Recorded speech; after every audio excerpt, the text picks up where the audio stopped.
Hello, hello, hello, and welcome to another episode of For the Love of Sports. My name is Michael Rasile, and this is the show where I get to talk about sports, I get to talk about business, and everything that happens in between. Today, very cool show. We have a twofer. We have Colin Reno, co-founder and chief product officer, and Ryan Fleming, co-founder and CEO of Athleticus. Gentlemen, how you doing today? You're doing great. Doing well. Happy to be here. It's a good day to be alive, isn't it?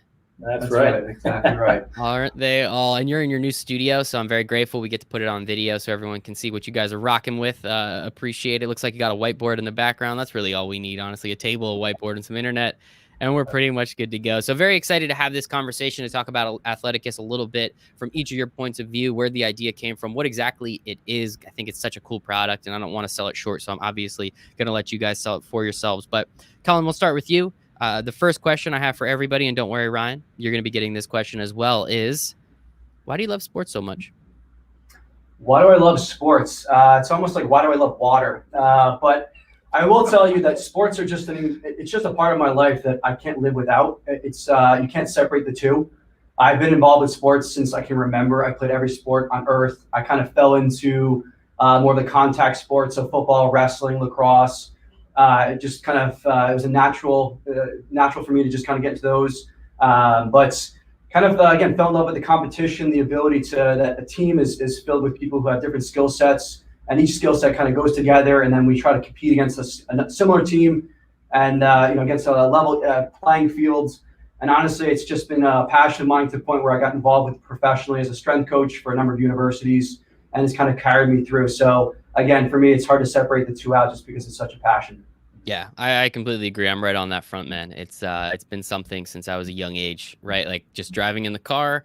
I just Right. remember my mom would put on the Mets games. She'd get angry, of course, because the Mets lost. But I mean, it's just always been so much fun, and really just being able to kind of have that conduit my entire life. And yeah, as you said, the competition aspect, your strength versus someone else's. I mean, like I always felt like strength and speed are like the two most primal, I guess, human attributes. Where it's, am I stronger than you? Yes or no. That's how we know how this fight's gonna end. Am I faster than you? Yes or no. That's how we know this race is gonna end. So I think that that's really interesting, and I definitely want to touch upon your background a little bit with the strength coach at a couple universities. But Brian, I want to hop over to you for a second. Same question. Why do you love sports so much?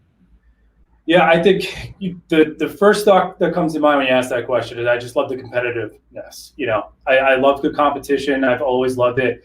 And I think a lot of that's just been influenced just by like my childhood and early life. I mean, my life revolved around sports, and it was something that my parents kind of ingrained in us. And I have three other siblings, and I think our parents like to kind of pawn us off in the summers because we would be forced to do swim team, and I would do that. I would go into football and soccer in the fall, basketball, then lacrosse, and that was my childhood. And that evolved into playing high school football. I was a quarterback, and I played lacrosse, and I was lucky enough to earn a Division I scholarship. So it's just been such a focal point of my life. It's been part of my identity that I've loved following it. I love watching it.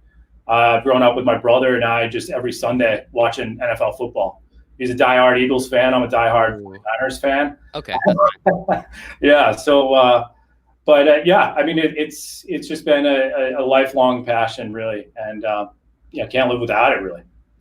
No, we can't. I mean, those couple months, a few months ago, it was awful to say the least. Thankfully, I was able to fill up a lot of my time getting to talk to people like you guys, just learning about business, because I do really enjoy the sports business space. Is just such an interesting one because it's that competition that we're talking about, right? It is that, a lot of people are coming from the sports space saying, I really want to do this, but someone like myself, made it to JV baseball in high school. That's kind of my claim to fame. I had a walk-off hit in my last game. I pretty much just stopped there.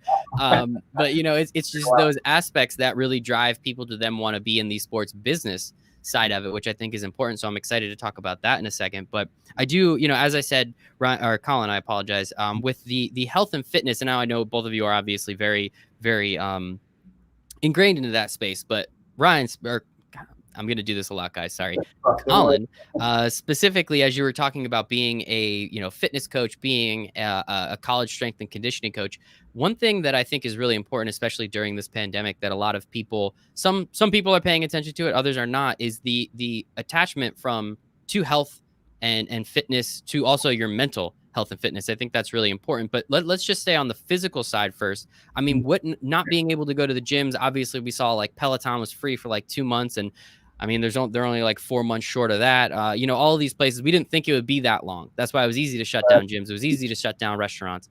Now we're 4, 5, 6 months into this thing. Some places, I'm here in New Jersey, nothing's going to be open until September 1st, I think. How have you seen this affect yourself or maybe some of the people around you, especially again from that physical standpoint? Yeah, I mean, it's interesting is I think everybody was scared, obviously, by disease spreading. So the reaction is close everything down in order to maintain health.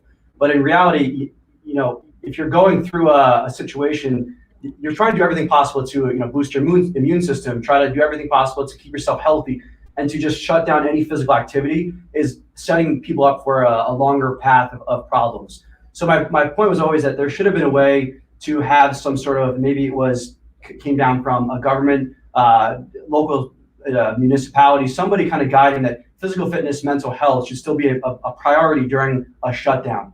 As somebody, again, who's experienced high level sports performance, the thing I can say to you is that you can't separate what you do in the weight room and just call it's just about strength training. It's actually all about like mental preparedness, mental preparation. Much of my work was preparing athletes to just engage with like the daily struggles of being a college athlete, what it means to lose, what it means to work really hard. A lot of it comes down to just mental preparation. So again, experiencing that and then seeing an epidemic where people were suffering both emotionally, physically, mentally, it was kind of hard to see that no one was really eyeing that as a need, saying, right now we need to start to focus a little bit more on health, wellness, mental stability, and maybe it's, again, running outdoor classes, maybe it's virtual competitions, something to engage in health versus just simply saying nothing, shut it all down, I'll see you in 6 months.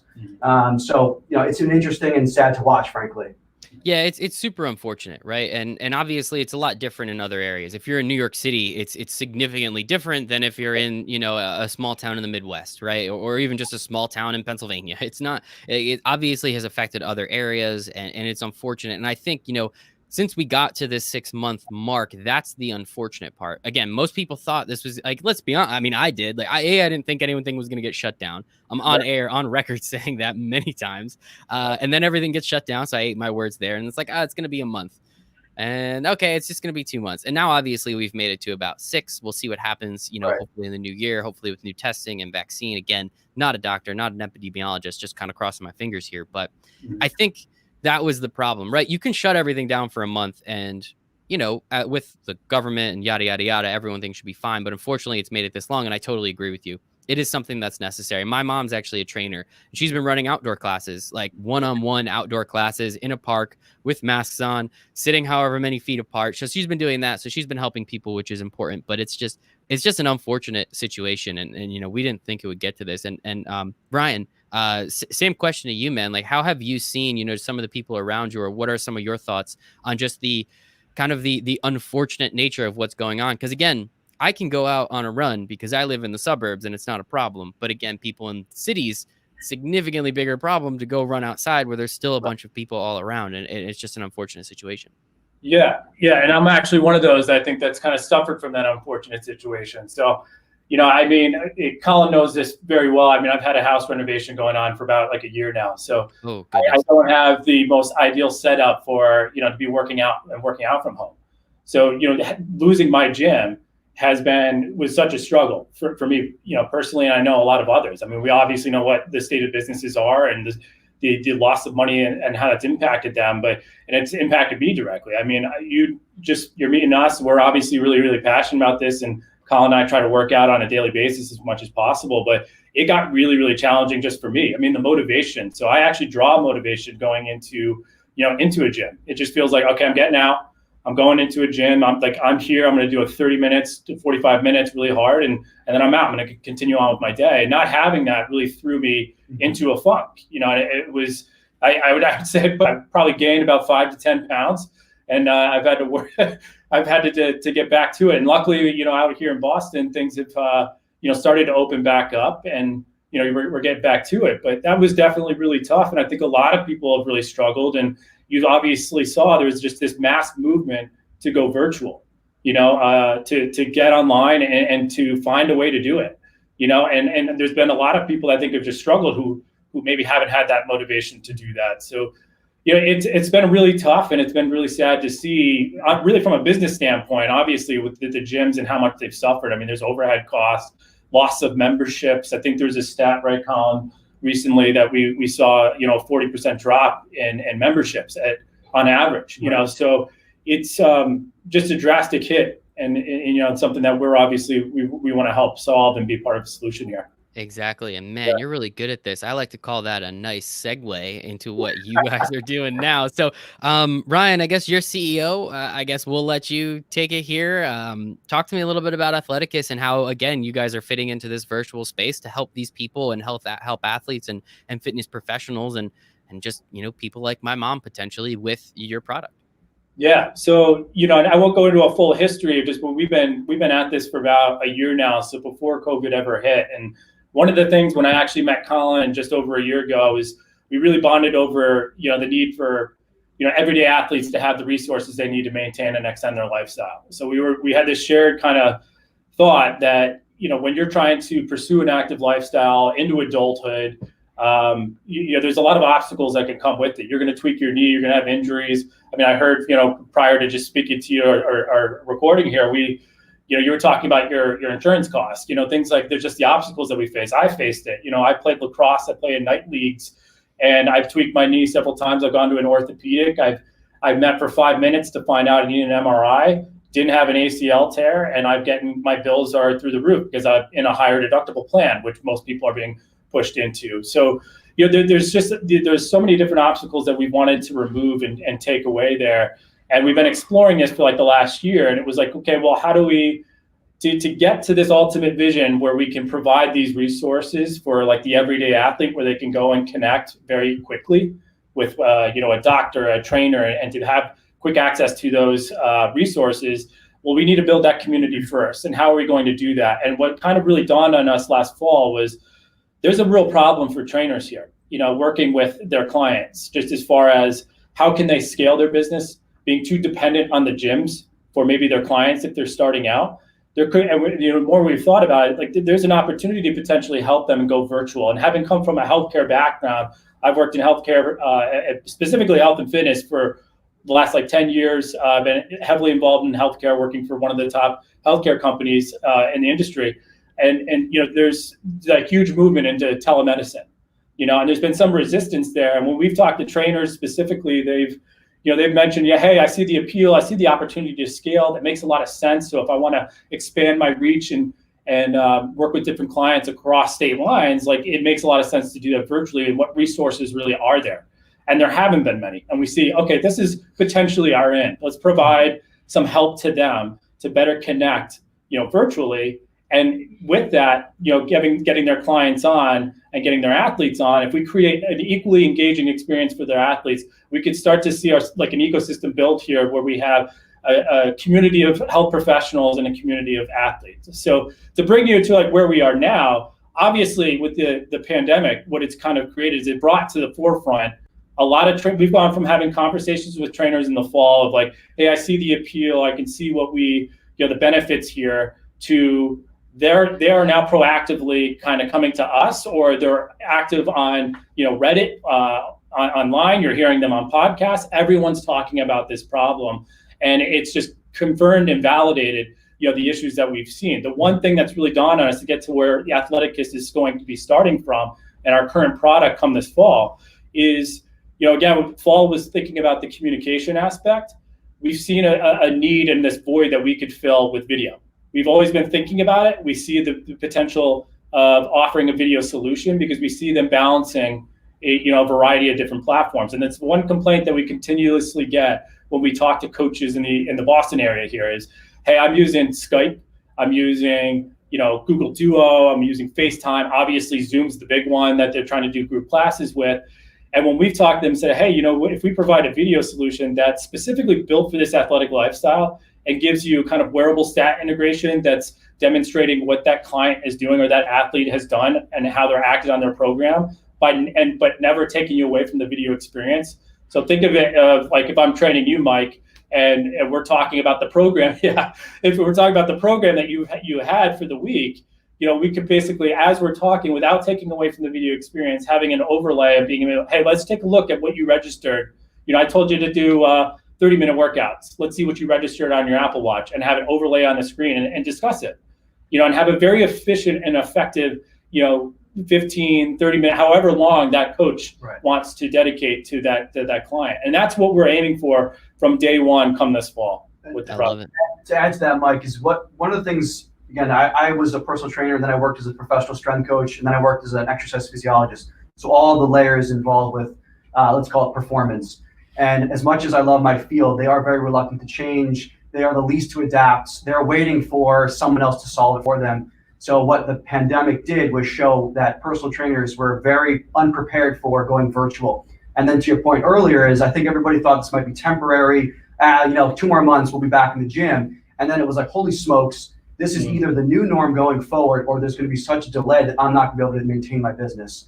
So there was this, cry from the hilltops of, we need solutions. What we're doing isn't working. It's really stressful to manage all those platforms. I'm trying to speak to clients on different forums. It's just so much to juggle, while obviously even revenue's down. So again, in many ways, the what we're hearing in the echo chamber is that this propelled the fitness community 10 years into the future, which was necessary. We knew that the rise of at-home fitness was going to be the norm. It was just when was that going to really officially happen? COVID kicked that, and now we are in that phase. That's why the Pelotons of the world are doing so well. So for us, we see this hybrid approach where there's going to be a reluctancy to get back to gyms. If they opened up perfectly fine tomorrow, the people are scared to go back. People are unsure. There's this delay. There's the reality that it's actually probably better for personal trainers and health coaches to be able to have some hybrid approach where you can work with people in Idaho as well as New Jersey, as well as friends of mine in another country, whatever it might be, expanding their business to that type of model, and then just understanding that it just for the sake of what we're seeing now in consumers is the instantaneous, lowest barrier, quickest response. It's painless. I can just quickly talk with my trainer at any time. So those are kind of pushing what we're seeing into reality. And there wasn't a solution on the market. It was what Ryan was saying, Skype. Skype is an office conferencing tool. So this need was emerging. We were seeing this all happen. We had an idea, and then it kind of all just quickly formed rapidly because of COVID. I love it. And Skype sucks, by the way. I will go on record with that one. I've never used Skype once, and it worked the way it was supposed to. So I can only imagine what some of these fitness professionals, as we've been saying, have been going through. And another thing that that you said that was really interesting, right? It propelled the fitness industry 10 years into the future.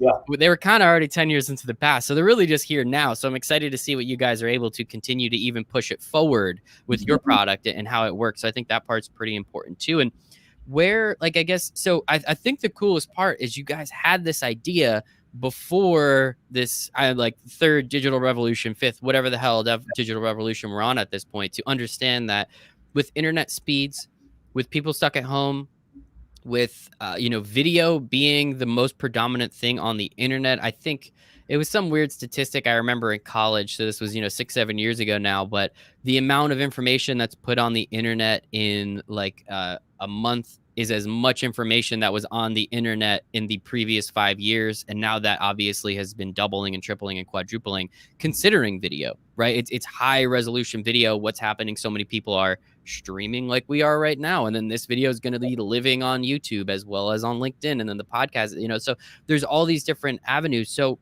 with this idea, how, what was that initial conversation? What was the light bulb going off for you guys to say, hey, this is something that could potentially do really well? And now, again, your company's being accelerated because it's before it was a necessity again, but now this is an urgent necessity. So tell me the origin story, I guess. Do you want? Well, I'll add this to it. Is I think personal trainers knew that there were solutions out there better than in-person training, but they just laughed it off as all right, well, we can have that conversation. We're not yet ready for that. Whereas it became really evident that was an absolute necessity right now.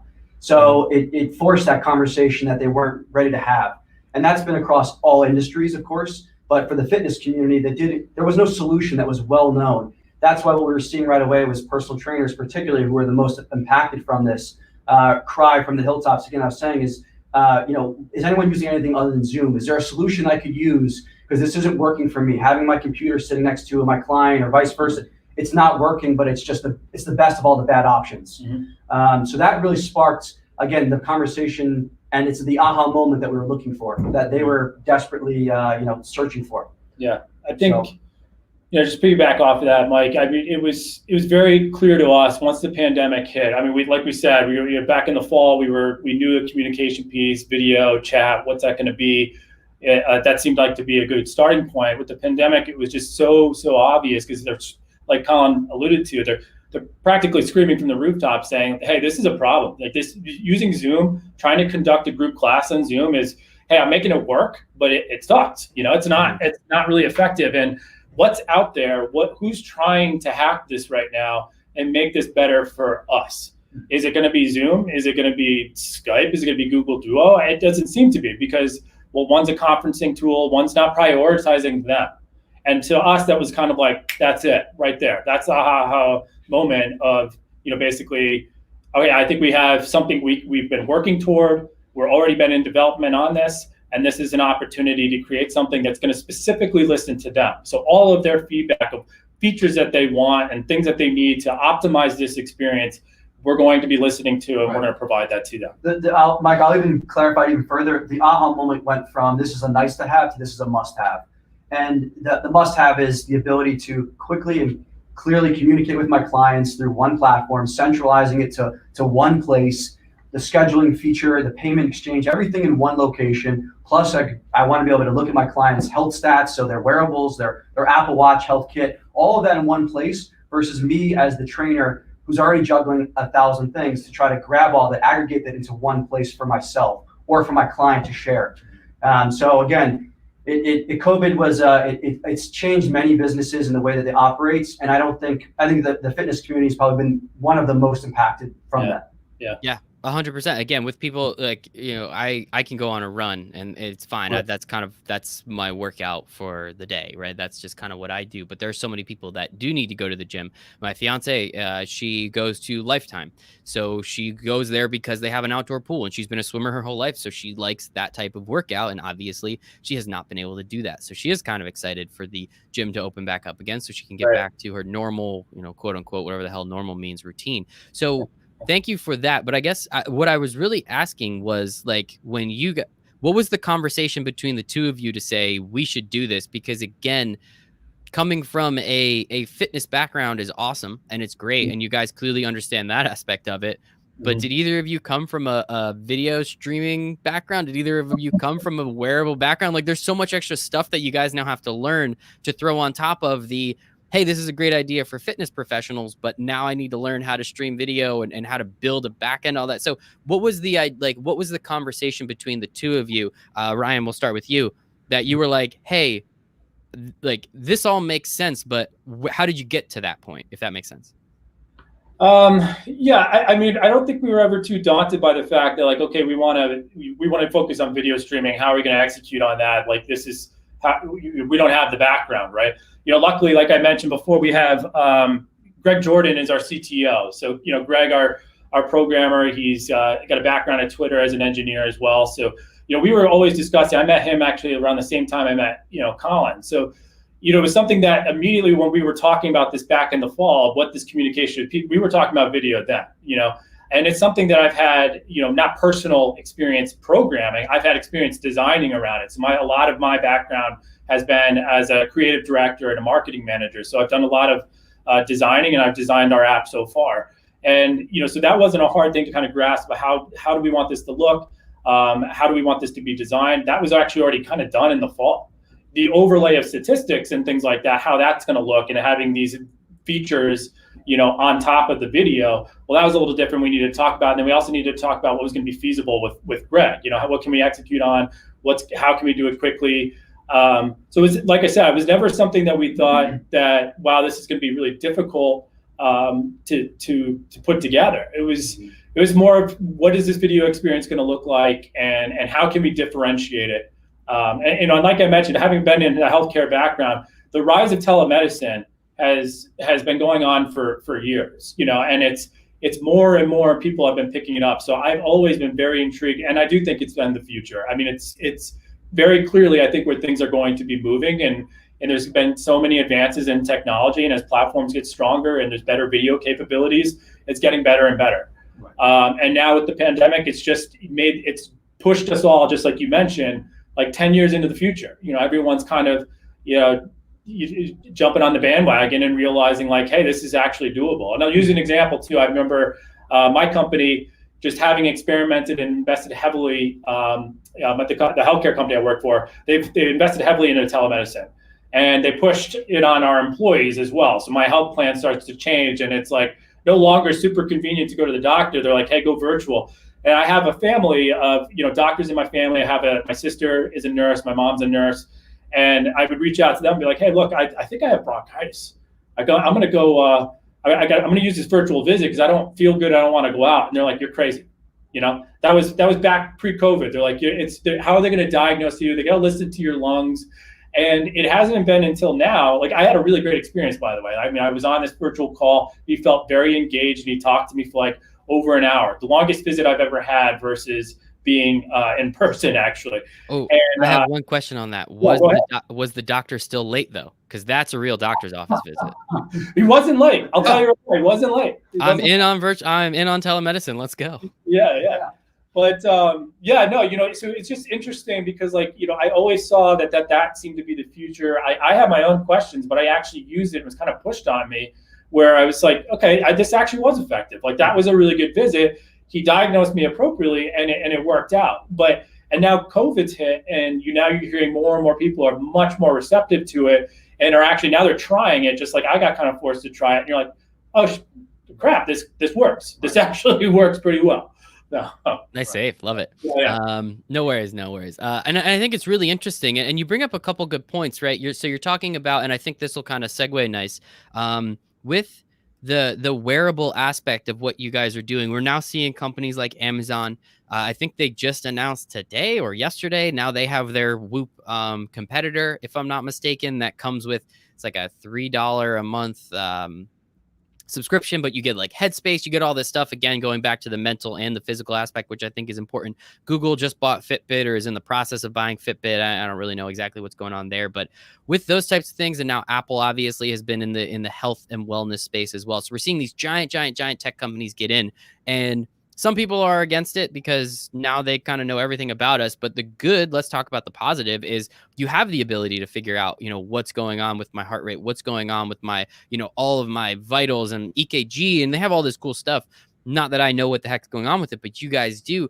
Things like that now, with the opportunity that you have with Athleticus to connect to all these places and connect all this data, how much better will it make it for trainers? Because before you really didn't have all that information, right? You'd have to ask the person, like, look at your watch. Like, are they lying to me? I don't know. People are weird like that.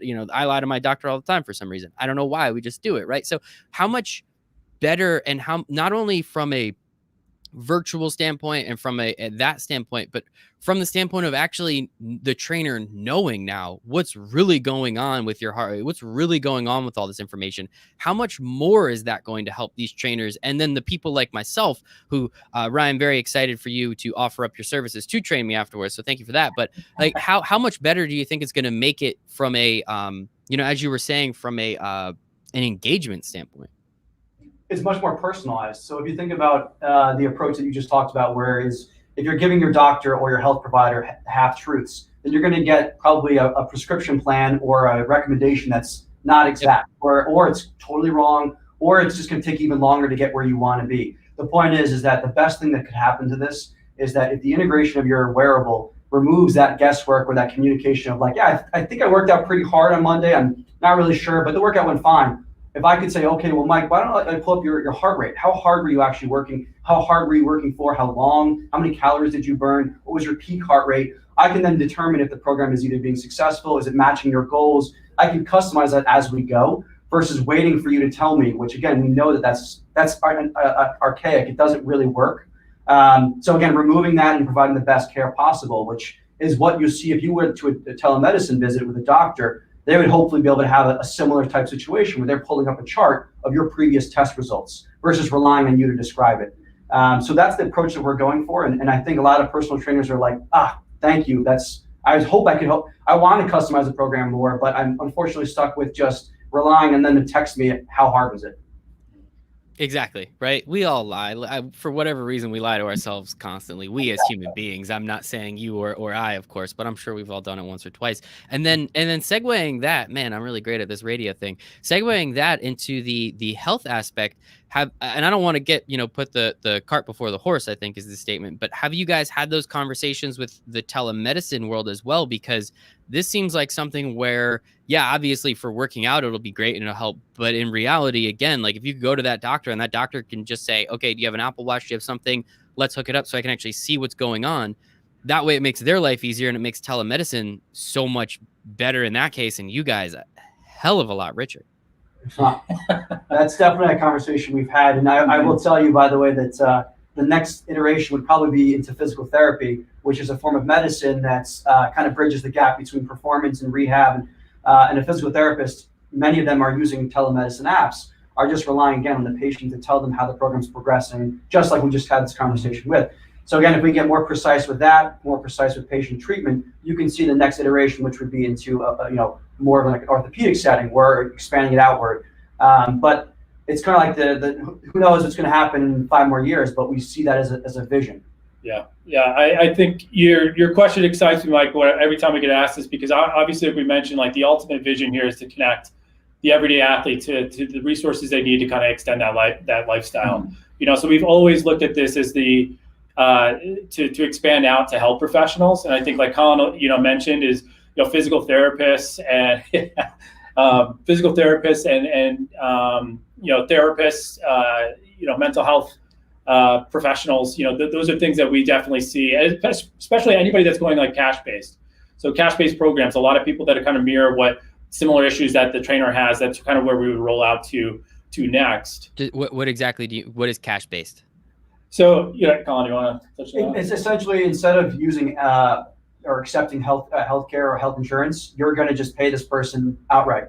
And there's 2 reasons that people do that. One is a lot of physical therapists, or medicine in general, it's a battle to get health coverage, and you're limited by what you accept.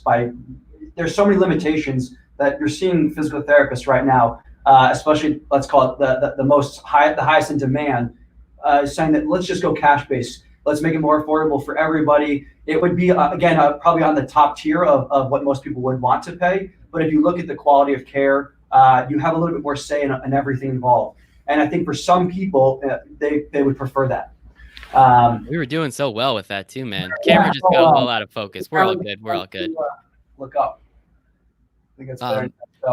So with that, I think, again, with physical therapy specifically, I think, and this is just kind of me remembering what's been going on. So at the beginning of this pandemic, I think it was March or right into April, here in New Jersey, can't remember who, I'm just going to give the governor credit, I guess, because that's how politics work, signed something that allowed pretty much any physical therapist to accept whatever insurance and help people through the telemedicine opportunity. So my mom, who tore her labrum and then had to get her shoulder replaced, then was able to connect with a physical therapist who's actually a good friend of mine, Dr. Chris Jones. He then has been able to help my mom. But I think something like this, it has been her trying to figure out how to use Zoom and Skype and Google and all these stupid things that she doesn't really want to learn how to use anyway. So that probably makes it harder. But the fact that I know my mom, love her a lot, incredible person, has helped me a lot. But I know she's lying directly to my friend's face, like on a daily basis about this stuff. And understanding that the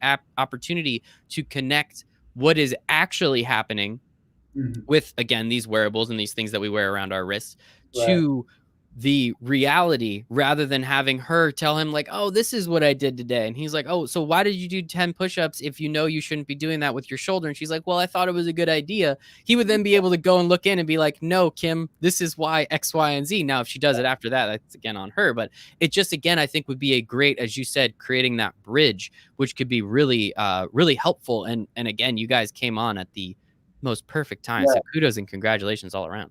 Yeah, you're touching on one of the things that it's been a common problem just in, hear it a lot in healthcare.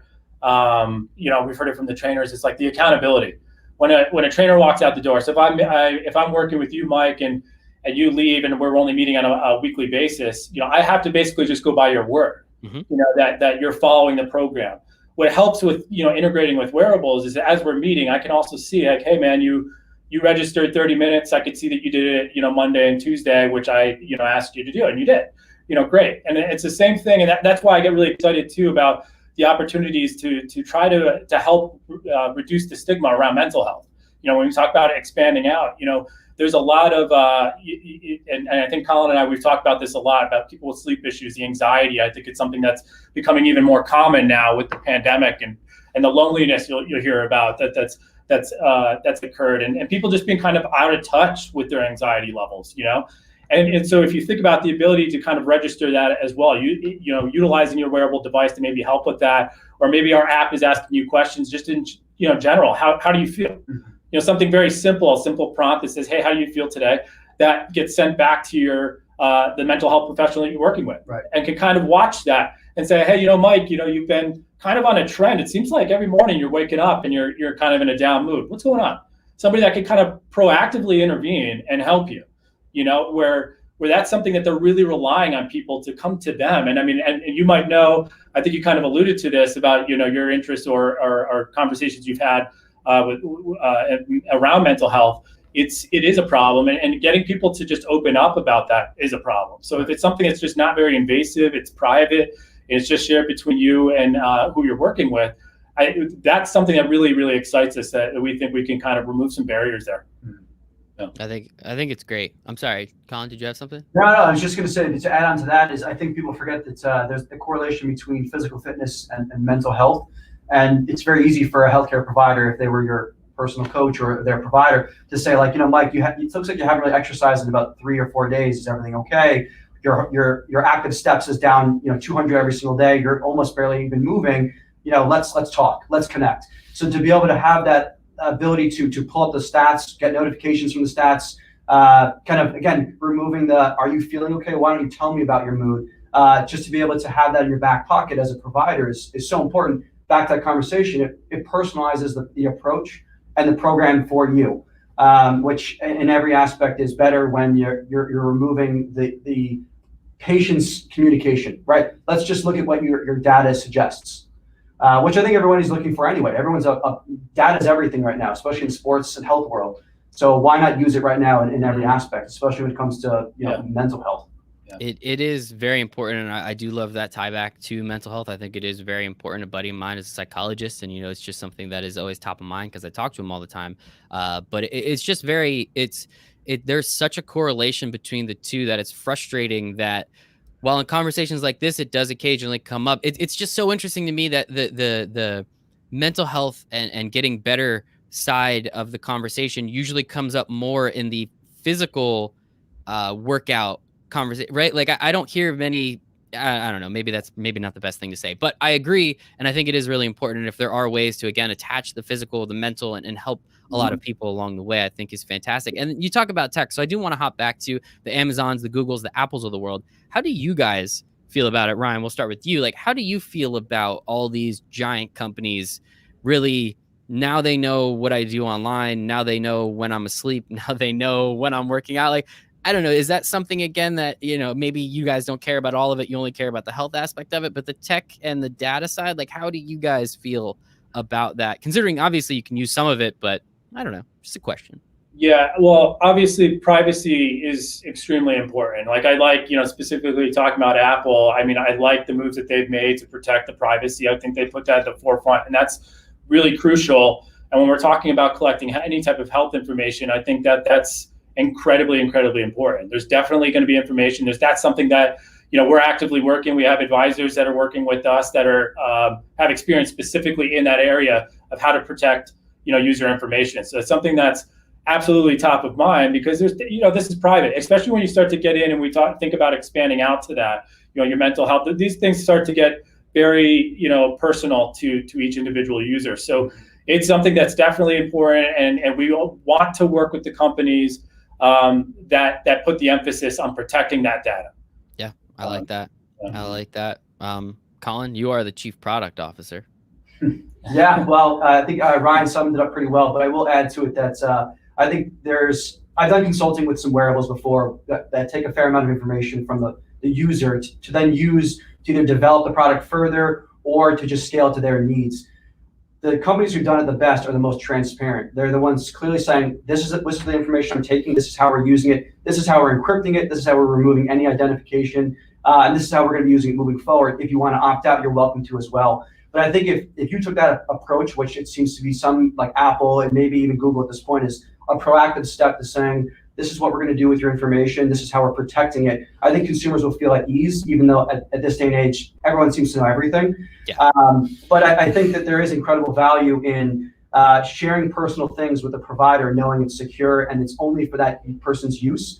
And you would feel more comfortable opening up further about problems or further about sharing.